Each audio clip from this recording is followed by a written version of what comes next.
عالیہ کو سب غیر معمولی ذہین کہتے تھے۔ اسکول میں اس کا نام ہمیشہ ٹاپ لسٹ میں ہوتا۔ مشکل سبجیکٹس ہوں یا لمبے اسائنمنٹس، وہ سب کچھ وقت سے پہلے مکمل کر لیتی تھی۔ لوگ کہتے تھے یہ لڑکی بہت آگے جائے گی، لیکن پھر کالج آیا اور چیزیں آہستہ آہستہ بدلنے لگی۔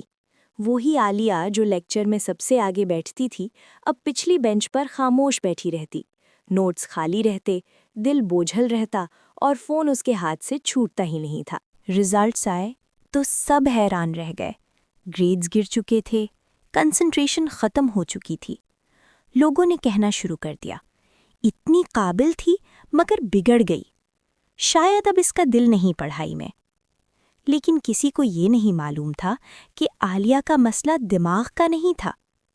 ایک دن وہ اپنی خالہ کے پاس گئیں جو ایک دینی کاؤنسلر تھیں۔ انہوں نے عالیہ کے چہرے پر تھکن دیکھی اور نرمی سے پوچھا، بیٹا، آخری بار تم نے سکون کب محسوس کیا تھا؟ یہ سوال سنتے ہی عالیہ کی آنکھوں سے آنسو بہنے لگے۔ اس نے کہا، پہلے سب کچھ واضح لگتا تھا، اب دماغ بھرا ہوا ہے مگر دل خالی ہے۔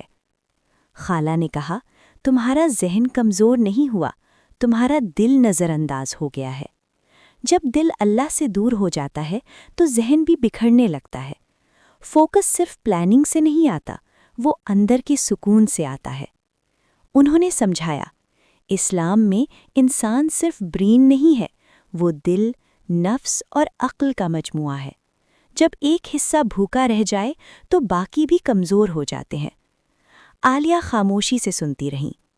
تم نے علم حاصل کیا لیکن ذکر چھوڑ دیا، تم نے ٹارگٹس بنائے مگر نیت کو وقت نہیں دیا۔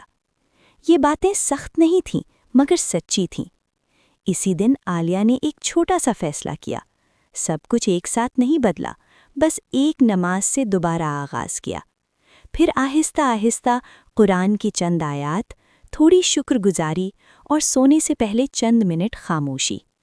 کوئی جادو نہیں ہوا، لیکن ہفتوں بعد اسے محسوس ہوا کہ سوچ واضح ہو رہی ہے، یادداشت بہتر ہو رہی ہے، دل ہلکا لگنے لگا ہے۔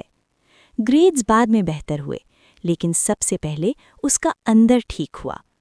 وہ سمجھ گئی تھی، کبھی کبھی ذہین لوگ اس لیے نہیں ٹوٹتے کہ وہ نالائق ہوتے ہیں، بلکہ اس لیے کہ وہ دل کو بھول جاتے ہیں۔ کیونکہ اصل ذہانت صرف دماغ کی تیزی نہیں، وہ نور ہے جو اللہ دل میں ڈالتا ہے، اور جب دل زندہ ہو جائے تو ذہن خود بخود راستہ پا لیتا ہے۔ اگر آپ کو بھی لگتا ہے کہ آپ کا فوکس، موٹیویشن یا بریلینس کم ہو رہی ہے، تو صرف ٹائم ٹیبل نہ بدلیں، اپنے رب سے تعلق بھی تازہ کریں، کیونکہ ایک روشن دماغ کے لیے ایک زندہ دل ضروری ہوتا ہے۔